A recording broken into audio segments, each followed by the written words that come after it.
It's tough enough to keep up with all the films that come out on a weekly basis, but one local online magazine covers that and more.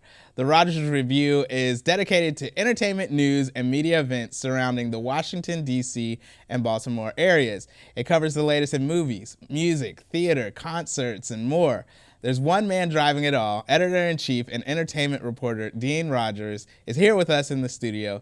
Dean, welcome to the show. Thank you for having me. So, since you cover the entertainment world, I guess when did you first fall in love with the entertainment scene? All my life, that's how it really got started. My mom told me when I was 2 years old that I read the paper, the Washington Post, and I was really fascinated about the world around me. I really didn't go into entertainment until I was really old, I say roughly in high school, when I had this television production course in high school, and I was forever known as the good morning friendly hi guy. Yep, so when I saw Robin Williams and I mentioned that, he was elated and he was very excited.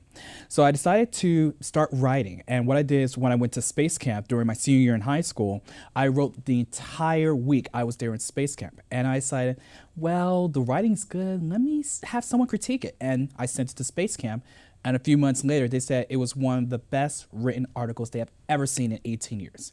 Wow. And I thought I should be a writer.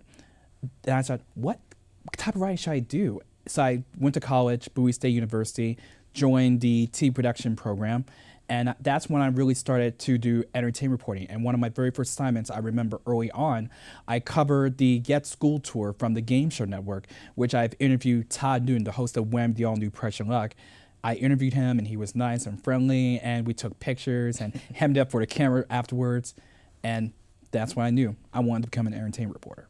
That's awesome. So just to backtrack a little bit, 2 years old reading the Washington Post, like you're some kind of child prodigy or something. That's a little bit, yeah. and he said a little bit, yeah, that's awesome. Own it, own it. Absolutely. So just to get off of the subject, you are a winner of a couple of game shows. I'm sure some of that prodigy helped you with that. Let's talk a little bit about that. Sure. Well, I'm a huge game show fanatic. I followed, my earliest game show was Sell of the Century, hosted by Jim Perry, which is currently airing on Game Show Network. And I always wanted to be on a game show. So I hosted game shows way back in high school. So I hosted Family Feud, Wheel of Fortune, Jeopardy, and I was excited. I didn't know it was going to prep me to be on one of the shows. Wow. So 11 years ago, I applied for Who Wants to Be a Millionaire in New York City. Never thought I was going to get on, never thought I was going to become a contestant. And lo and behold, I got a call from the production studio saying I was going to become a contestant. So I made it a goal to win $32,000, and I was done. I ended up winning $64,000. Double. Yes, indeed. Nice. 2 years ago this month, I was auditioning for Wheel of Fortune with my fiance, my now fiance, Stephanie, and we went through a cow call audition.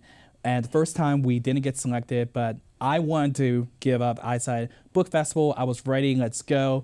But my fiance insisted we should continue. And I was called, and then I had to do a second audition months later.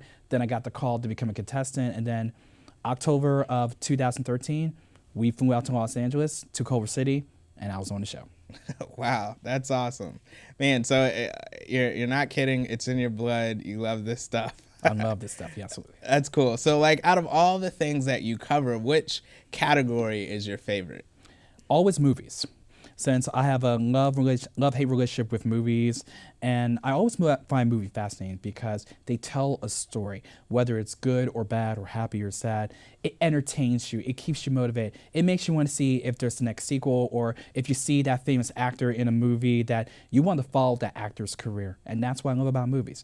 And when I got to interviewing the stars about 5 years ago, it's amazing how I'm usually see people like my favorite reporters like Kevin McCarthy and Kyle Osborne and the great Arch Campbell interviewing the stars, and here I'm interviewing the stars, I'm face to face, I'm talking with them, and I get to hear their stories. Yeah. And it's amazing, it's wonderful. And there are so many celebrities and so many stories I could tell you, but I don't want to waste all the 15 minutes you have with me. No, that's cool, man. I love your energy about this, and that's the thing. When you're passionate about something, that's what's exciting, and it comes out in your reviews. So you know, I guess you kind of said 5 years ago, but how long have you actually been an entertainment reporter? And then what kind of got you started, like taking this seriously, like building a website, all that kind of stuff? It started roughly 10 years ago. I was doing an internship at the Bowie Community Station Television, and I was directing a show called Eclipse Magazine, which was directed and hosted by Michelle Alexandria. And during the break, I found out that she was looking for a new co-host. And I decided, well, let me put my hand up, see if I could beat our co-host. So she gave me a test of who do I know, and she gave me Shia LaBeouf, and I basically spotted every fact I knew about him, and she hired me on the spot, and I hosted a few shows. In fact, she told me I was going to host with a co-host, but the co-host didn't show up for many episodes, so I hosted solo, and then our final episode, Denise and I, my co-host at the time, we hosted together. Then a few years later, I worked for EM and then spun off the Rogers Review right after that. I started off as a film critic at first, and then a year into TRR, I thought, I love film criticism, but how can I really expand myself? How can I put myself out there? So I really thought about it, and I said, how many film critics are there in this area? And there were about 60. Then I thought about entertainment reporting, and I said, well, there's about 5. And I said, maybe I should become an entertainment reporter.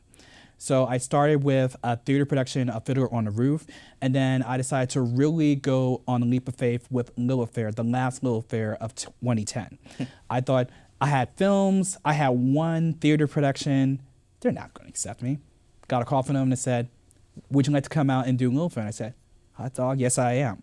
So I did the Lilith Fair, I got to meet the Indigo Girls, that was one of my favorite bands in college. And then it really built up from there. We cover movies and music and concerts and theaters. We interview celebrities. And it kept growing and growing, that the team grew, the coverage grew, everything grew. And it still amazes me to this day how we started off as a movie blog and now we're an entertainment news website. Yeah, that's amazing. On your website, in fact, you say that you've dedicated your life to learn all that is learnable. What does that mean to you? It means everything I've done, everything I've seen, I observe, I hear, I take it all in because I never know where it's going to take me. And I remember that being a temporary worker for staffing agencies where they put you in different assignments through different agencies, public, private, what have you.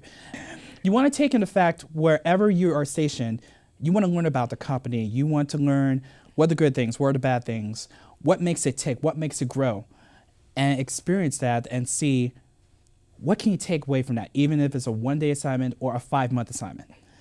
And I take that through my website because you're in Washington, D.C., and that's one of the driving forces why I decided to go from movies to entertainment. You're in Washington, D.C., you're in one of the top 10 markets of the country. You have music people, you have the movies, you have the concerts, you have the theater, you have the comedy shows. You want to experience all that. And that's why I, instead of doing just movies, I want to take in everything DC has to offer.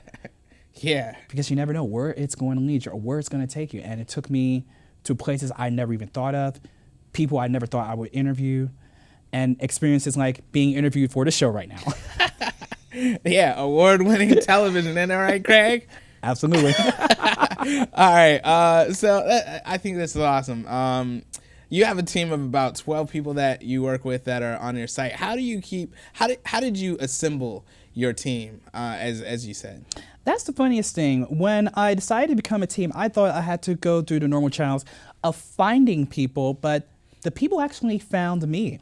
I remember the most interesting story about the team was one time I found my music reviewer, Alan. We were at a grocery store and he and I were classmates back in high school, and I told him about my site and he told me he's interested, and he told me about all the music he's done and the music he likes. And I told him straight to the point that if you're gonna be part of my team, I know you like electronic music, I know you like pop music, but if you're gonna be on my team, you gotta learn to know every type of music, country, classical, hip hop, R&B, what have you. Since he's been on board, his favorite music is now classical music. So I have to have a team that's very eclectic because we have all these assignments. There's over 200 events happening in DC and Baltimore per month. And we don't know what we'll cover, if we'll get to cover it, and how we're going to cover it. But we end up doing it. And we got some of the best assignments. We got some of the best coverage. I mean, last year alone, we covered both the Pink and Beyonce concert when they were here in DC. Awesome. So when you say you covered it, right? Does that mean for viewers that are watching, listening? Does that mean that you actually went to the concert and then you just went home and you did a review, or did you go to the concert, went backstage, talked to Beyonce? What exactly does coverage mean? It depends on the assignment. When it comes to concerts, we are going to the concert, we're taking pictures, and then we're doing a review. For the movies, that takes on a different term. For movies, we go see the movie, and sometimes we get to interview the actors, producers, and directors of that movie. Which that's my favorite part of doing TRR is I get to talk to the celebrities, get to ask them the questions I always ask about their movies, their product, and have a great time. And I always tell my staff that no matter what celebrity you meet, treat them as they're your best friend. They're human too. And that's the best advice I can give my team. That's great advice. How do you keep track of all the stories coming in? You know, I imagine that one day, and I guess that's a second question that I'm about to get to, but what's the goal, the overall vision that you have for TRR? But how do you keep track of all the stories that come in? I'm sure that like there's so many, like you said, you got 12 people, you're spread out, you can do so much. Well, we have a great publicity team. We have publicists that sends us PR, press releases every day, sometimes every week, about what are the upcoming events, like concerts that are 6 months out ahead, or the movies that are a few weeks ahead. So we always keep track. We always have a steady calendar of what's coming up. For the team, what I do is I take all of that information, all the concerts, and I put it according to each month. So the team knows what's coming out each month and what would they like to cover. And it's always a daunting task because some days where you always have the perfect calendar with you, the next week it could change in a matter of a heartbeat. Yeah, I can imagine. What's the vision? What do you have? Because I've watched your website has changed from the blog, like you said, to like now it's a really nicely fleshed out website. What's your vision? What's your goal?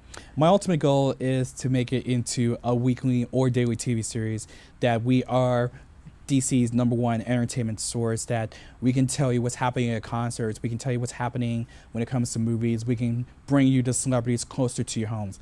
And not just open it to DC and Baltimore, but I'm thinking about you all across the country. I want to have a team in Chicago, I want to have a team in Los Angeles, New York.